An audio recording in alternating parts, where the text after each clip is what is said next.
كلنا عايزين ننجح ونكسب، بس الحقيقة إن أغلبنا مش عارف الطريق الصح. نشتغل كتير تمام، بس هل بتشتغل صح؟ النهاردة هنتكلم بالعقل عن خطوات عملية تخليك تلاقي فرص وتستثمر بذكاء مش بالحظ.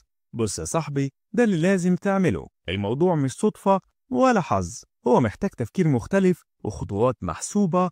خلينا نبدأ واحدة واحدة. أول حاجة، وقف شوية وفكر. بلاش تعمل حاجة وتستنى نتيجة عكسية. يعني لو الحاجة مش بتجيب نتيجة، سيبها ودور على حاجة جديدة. 2، دور على أفكار جديدة. روح للكتب، متع نفسك بأفكار مبتكرة محدش فكر فيها قبل كده وابدأ نفذها. 3، اتعلم من الناجحين. لقيت حد عمل اللي انت عايزه، اعزمه على الغدا وسأله نصايح كتير خصوصا عن شركات الأعمال. 4، احضر كورسات وفيديوهات تعليمية. التعلم المستمر بيخلي عقلك جاهز لأي فرصة.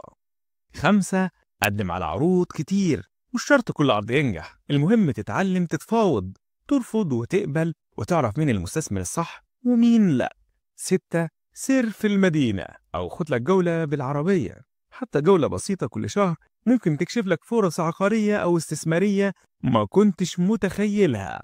7، دور على الفرص، ممكن تكون في أي مكان، لازم تبقى صاحي جدا. 8، ابدأ باللي عايز يشتري وبعدين اللي عايز يبيع. اعرف مين اللي بيشتري الأول وبعدين اللي عايز يبيع. زي ما بيقولوا كده، اشتري الفطيرة كاملة وبعدين قسمها. 9، اتعلم من التاريخ. كل الشركات الكبيرة دلوقتي بدأت صغيرة، اتعلم من تجاربهم. 10، الفعل أهم من الكلام. مش هتوصل لحاجة لو فضلت تفكر ومفيش تطبيق. ودلوقتي هقولك على أنماط الدخل ال3. الدخل المكتسب زي المرتب من الشغل. رقم 2، الدخل السلبي زي الاستثمار العقاري اللي بيديك فلوس وانت نايم في البيت. رقم 3، دخل المحافظ الاستثمارية زي الأسهم والسندات.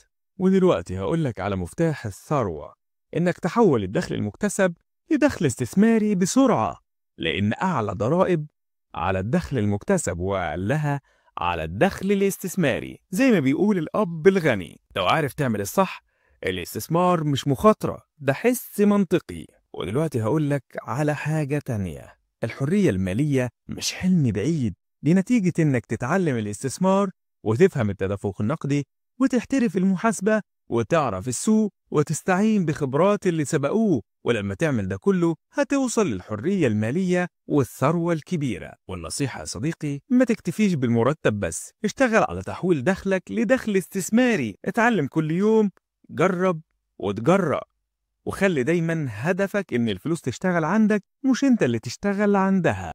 وبكده تكون خلصت حلقتنا النهاردة. لو حسيت انك استفدت شارك الحلقة مع اللي حواليك، ولو عندك اي فكرة او موقف مفيد ابعتهولنا عشان تفيد وتستفيد. ما هو انت مش هتستفيد وحدك. استنونا في الحلقات اللي جاية عشان كل فكرة او معلومة بنحكيها ممكن تكون نقطة تحول في حياتك. وعشان كده اشتركوا في القناة وفعلوا الجرس، ويلا نكمل الرحلة سوا عشان نفيد ونستفيد. ما هو انا برضو مش هستفيد وحدي. سلام.